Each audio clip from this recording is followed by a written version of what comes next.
Brother Craig in the building with me, yours truly, Netfa Freeman.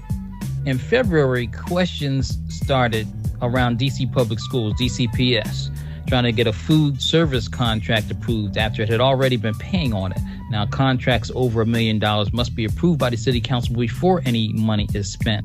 It was then found that there are 36 such contracts totaling $269 million. DC Public Schools leaders faced hours of tough questions today from the DC Council over how millions of dollars in school contracts were paid out in recent years without the council's approval. While DCPS took full responsibility, in their words, for the error, questions remain over how this happened, and the I-team has learned. Now, subsequent to local corporate news media reporting on what appears to be an even larger tangled web of improprieties, two well-regarded Black-owned media and arts education businesses won't be able to carry out their mission through collaborating with DCPS and a Baltimore-based nonprofit by the name of Arts for Learning.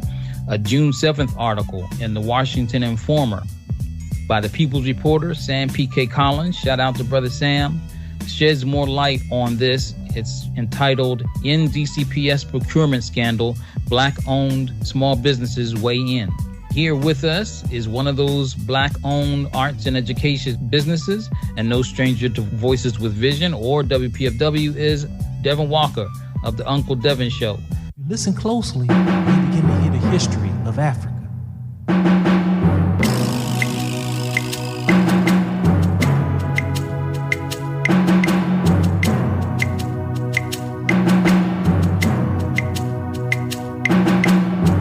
There is a place that started the human race. It's called Africa.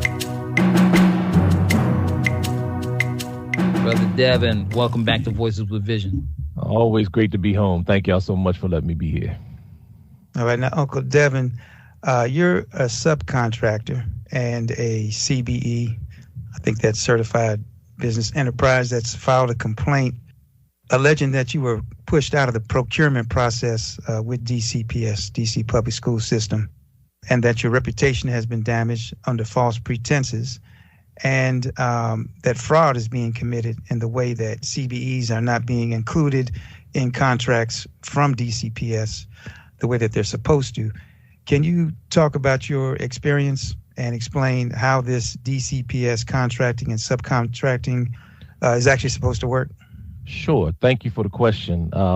Let me say that we're not necessarily just subcontractors. We just happen to be a subcontractor on this particular contract.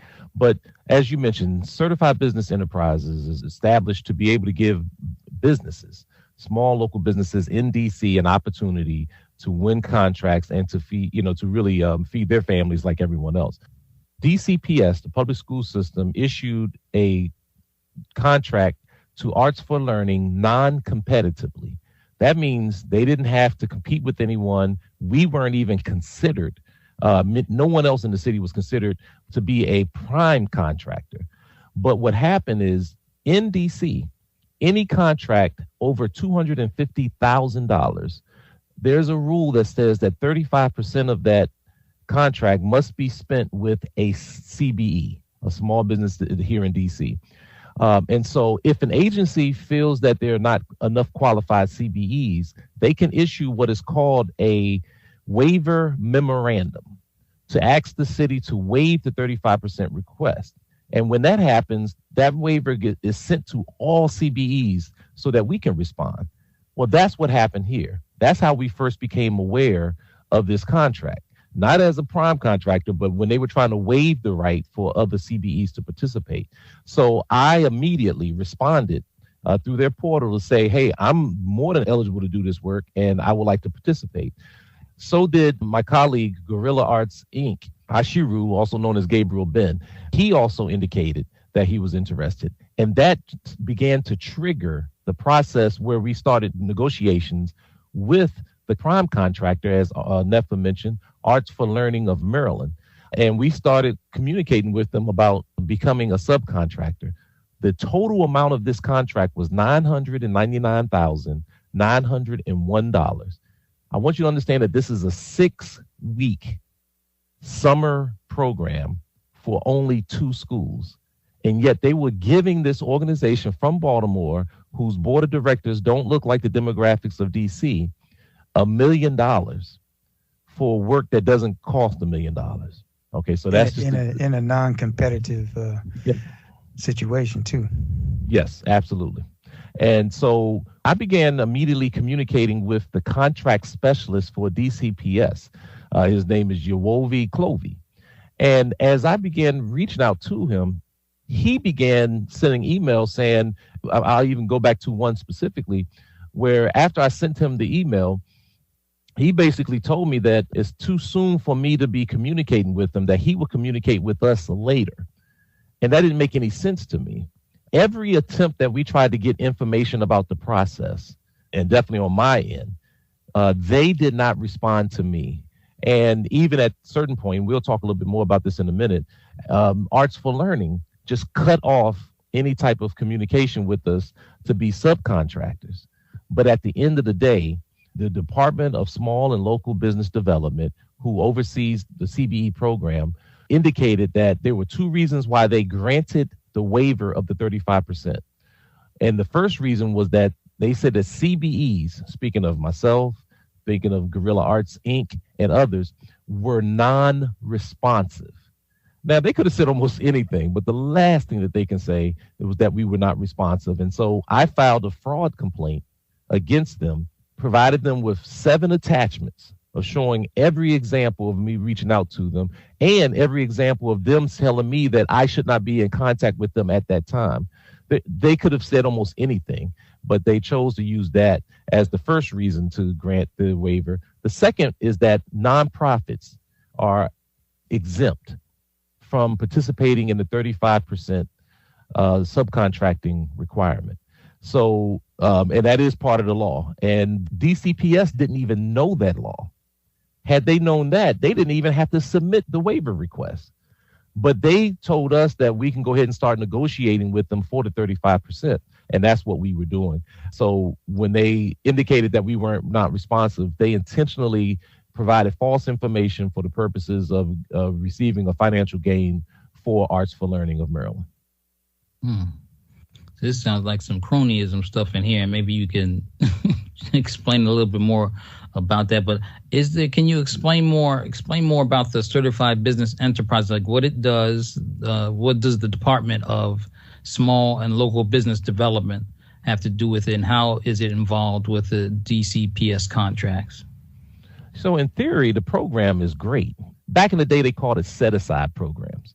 And jurisdictions all around the country created these programs to make sure that primarily Black and women-owned businesses or minority-owned businesses were getting their share of contracts. Traditionally in this country, the majority of those went to white companies and their crony businesses and those types of things. So the CBE program, in theory, helps to conduct training. They conduct some wonderful training, and I will have to give them credit for that. We've been a part of that process.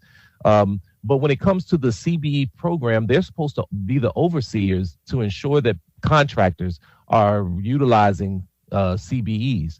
In my experience, and I've already raised this to DSLBD, every attempt that I made to reach the compliance office for the DSLBD, again, that's the acronym for Department of Small and Local Business Development, went unanswered. And I did reach out to their manager who finally reached out to us several weeks later. And I want to thank him for doing so. But the fact is the program kind of faltered there. And there was a study that was done that was actually funded by the Department of Small and Local Businesses that said that there was a disparity in DC contracts awarded to minority-owned businesses. So the program is here, but yet these disparities still exist. And this falls directly on Mayor Bowser. She has this equity plan that she's put out saying that she wants equity, but yet she's been in office now. This is her 9th year. And we are still having this issue with minority and women-owned businesses not getting their fair share of contracts. And so for us, the best way that we needed to do is to protect our reputation. To say that we were non-responsive in a procurement could really have negative ramifications moving forward, because this was done within the Department of Public Schools or other entities of the public school system can see that and say, well, you know what, y'all may want to stay away from these two organizations because they weren't responsive the last time they participated. And so for us, we had to protect our rights and our names by filing a complaint. And I filed both with the DC, with the DSLBD and with the DC Office of Inspector General. And in both cases, they were fraud complaints. Now, since this heat is coming on DCPS, the Chancellor, Dr. Louis D., I think it's Farabee, I think that's how you pronounce it, he claims to be initiating a number of measures to bring discipline, to bring some accountability, to bring DCPS into compliance with the procurement process as it's supposed to be. Do you think these efforts are sincere and adequate, or do you feel that DCPS's procurement authority should be repealed or revoked, as some on the council are saying? Yes, I spoke at the DC Council hearing, the Committee on Public Works and Operations, and they have what is called the DCPS Procurement Authority Amendment Act that was put forward. And I, at that testimony, said that I agree with that, to take the authority away from DCPS because of this level of mismanagement. Councilwoman Henderson was on the call, and she was very passionate about fixing this problem, but said that she disagreed with this amendment because who else is going to handle it? The Office of Office of Procurement and Contracts, she says, doesn't have the capacity to handle it. Now, really, I don't know all of that. I just told her what's happening right now is broken, and that's something that they have to fix. And I believe that this is kind of what DCPS and the mayor's office kind of has relied on. At the end of the day, they know that there isn't but so much that people can do, except, I know they can take some of the financial money away from DCPS. But at this particular hearing, there was another employee of DCPS who was, at that time, she said she was put on administrative leave and discipline. But the article by the Washington Informer now says that she's been fired, and she says she's being scapegoated as one of the people of one of the problems in DCPS. But she outlined so many loopholes in that process, and anyone can go right online to the DC Council hearing and just look up the May 25th Committee on Public Works and Operations and listen to exactly what she had to say. And so for us, there has to be another entity above them looking into this, and now it is, because the DC Office of Inspector General has launched both criminal and administrative investigations into these contracts. All right, and then we see too, like some other issues, or some that you even just brought up now, have come up with the DCPS's procurement. In addition to what's happening with Arts for Learning, there have been these questions about the value of services provided by the lunch vendor, Sodexo Magic, which I think, initiated some of this, looking into what's happening. Then there was the DC Inspector General that's launching this investigation into the contracts after they tried to pay that contractor twice, which, NETFA mentioned. Do you think that this is a leadership problem, or is it just corruption going on, or is it just incompetence at some low levels, and if the council does revoke DCPS's procurement authority, just like Councilwoman Henderson is saying, is there any reason to believe that things are going to be handled any better? I think what this has pointed out is a pattern of doing business wrong and never being corrected. I do believe it's a leadership. It always starts with the leadership. And Farabee has even said that for himself, that it all starts with him. But we're talking $269 million of taxpayers' money that did not get approved through the DC Council process. And so I certainly believe that it is a leadership issue. But I also think that as the disparity report that came out, it was a 409-page disparity report that anyone can get access to, that there are also some other mechanisms that need to be put in place to ensure equity in this process.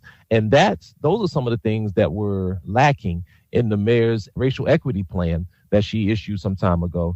But and also, if you look at DCPS, the fact that this person, the contract specialist, Mr. Clovey, felt very comfortable putting in writing. Specifically, he said that Arts for Learning had reached out to us 2 weeks ago, and that was 2 weeks at the time he sent the email, and that I have not been responsive. And I immediately responded to his email saying that is totally categorically untrue. Can you provide me with evidence to substantiate what you just said? Both he and his supervisor, Trevor Thomas, did not respond to that, but yet passed that information on to DSLBD, who just took that information without interviewing me or Guerrilla Arts Inc. and took it as fact and then made a determination based on that. It just shows that there's no protocols put in place. There's no accountability that's there. And that accountability then has to rest with the leadership, not only with Farabee, but also with Mayor Bowser herself. Mm-hmm. So some might even question or suspect that there's issues related to looking out for, well, you already said, looking out for local and Black artists, but also maybe trying to lock out those with the progressive or radical leanings in terms of what you provide, your artistry and your ability to equip teachers and whatnot with. So what do you think about that? Is that out of the question? Or?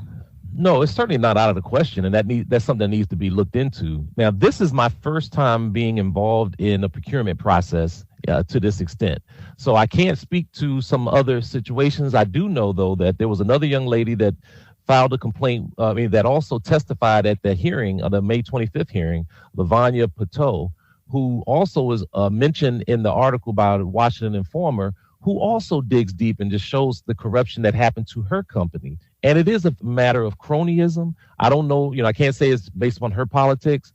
Not sure yet if it's based on mine, but I do know that the work that I and Gabriel Ben Ashiru put forth, it has to, the fact that they want to bring an organization from Baltimore, Maryland, that has no history and understanding of the culture of DC to do work that can be done by artists and not even artists, by businesses right here in DC is very, very questionable.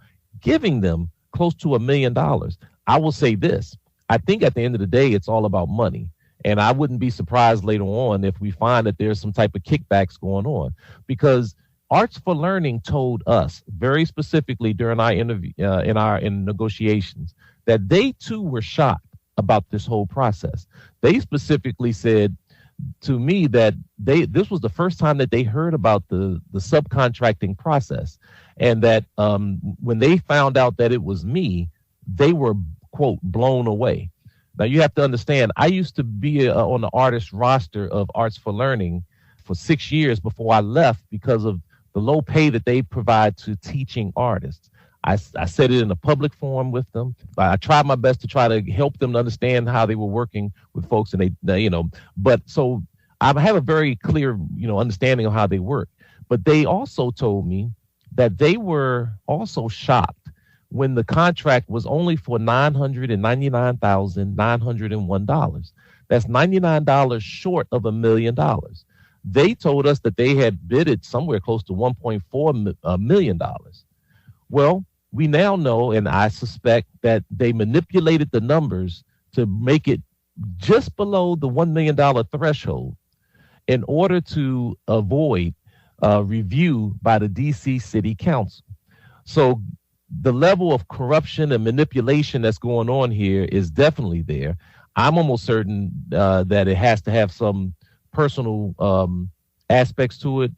In general, I can't prove it, but I do know that this particular practice has a total negative impact on Black-owned businesses, on women-owned businesses, and you all know my politics. Ashiru and what we do. Perhaps it may have something to do with that as well. We do want to encourage people to check out Sam P.K. Collins' article in the Washington Informer. It's the June 7th edition. It's entitled "In DCPS Procurement Scandal, Black-Owned Small Businesses Weigh In." And Sam, we know Sam for a minute. He's an excellent journalist, and people should check that out. Now, is there anything?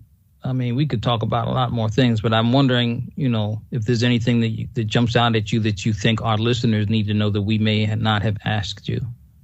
Well, again, if you're a DC resident in particular, you should be calling your council members and asking them, why are we giving close to $1 million to a company to do a 6-week arts and integration camp for only 2 schools? I know that, again, my history of working with Arts for Learning, and this has been public, that they underpay teaching artists tremendously. I give an example. They have $1 million, but the proposal that they provided to us was only going to pay teaching artists maybe $55 an hour, maybe $60 an hour. But yet they're making $1 million. And if you add up all the money that they were going to pay them and the teachers that are involved in this, that only comes up to about 61% of that contract. Well, where's the other 39% going? And so these are the questions that need to be asked. And this is why I know that they're upset that we're involved. They had no idea that my wife and I situated ourselves to be a certified business. And so it was sort of when they came to the door to try to sign the contract, sort of like, ta-da, here we are. And now they had to go through this process. I will also say this. Arts for Learning initially offered us $113,000 to be a part of this contract, and something similar to Guerrilla Arts, Inc. DCPS told us through Gabriel, Ben, that we're entitled to 35% of the contract. If you add that up, that ain't 35%. And so we went back to Arts for Learning one day after they gave us their proposal. And we said, well, you know what, we still need to negotiate because this is not adding up for us. And we've sent them a counter. That's when Arts for Learning stopped communicating. They didn't say nothing to us. And so the audacity for them now to flip this and say that we were not responsive is intentional and is, to me, at the heart of fraud in this type of situation. Isn't this too, like, it just sounds like a part of this gentrification agenda, that's going on in the city with the political leaders, Mayor Bowser. It's like you got this organization. It's run by these white professional people, I suppose, for the most part. And, this idea now that they're going to get a contract, no one's going to be able to bid and compete to get it. Then when they get it, they're trying to, cut the CBEs out, the subcontractors, and lowball them. I don't know, man. It just sounds like some gentrification kind of moves going on. What it also, and if I could say, it's almost as if some of these, this is how privilege works. And many times they can make mistakes and fall up the ladder. And I say that because when I worked as an artist member for Arts for Learning, I was at a training in, I think it was 2018, maybe 2019, where the president of the organization, the CEO, had to admit that some type of study was done and showed that Black employees at Arts for Learning were disciplined at a more severe rate than white employees. And she was very passionate. She started crying. She was saying it all starts with her and they're going to change things. And again, people can make mistakes. I get that. But how is it that an organization now that has this history is able to come all the way into DC, a majority Black community, and now put forward these efforts? Just imagine the impact this has on our children. Just imagine what it could be if a child could see people from their own community working with them in these programs, who understands the culture, the history, and all these types of things. So again, I just say that I don't think enough research was done into this organization. And also in the Washington Informer article, I learned something. I did not know that one of their chief DEI officer for Arts for Learning, I don't remember the exact title, but he's a former DCPS employee. Now, I think within a year and a half or so from when he was hired, now they get this contract. I don't know if there's a relationship. That I think that's kind of what they were arguing. I have no idea about that. It might be totally unrelated. I have no idea. But the fact that that's out there was kind of good information to learn. Well, thank you for this. I just feel like maybe we should mention when you talking about Gabriel Ben, aka Asheru, that people might more readily know him from he's the what you call the theme song for the Boondocks is one. Yep. And I love that song. Yes. I am the stone that the builder refused. Yeah. Yeah, he's a Peabody Award winner for that work that he did with the Boondocks. Yes. Well, thank you. All right, we've been speaking with Devin Walker, aka Uncle Devin of the Uncle Devin Show. Thank you for this insightful stuff, and we're gonna follow up with this. We might even invite Sam to more tease out the stuff that he learned in his investigation too. But thank you for being on the show, brother. Again. Oh, it's my pleasure. Thank you all for giving us this platform. Really appreciate it.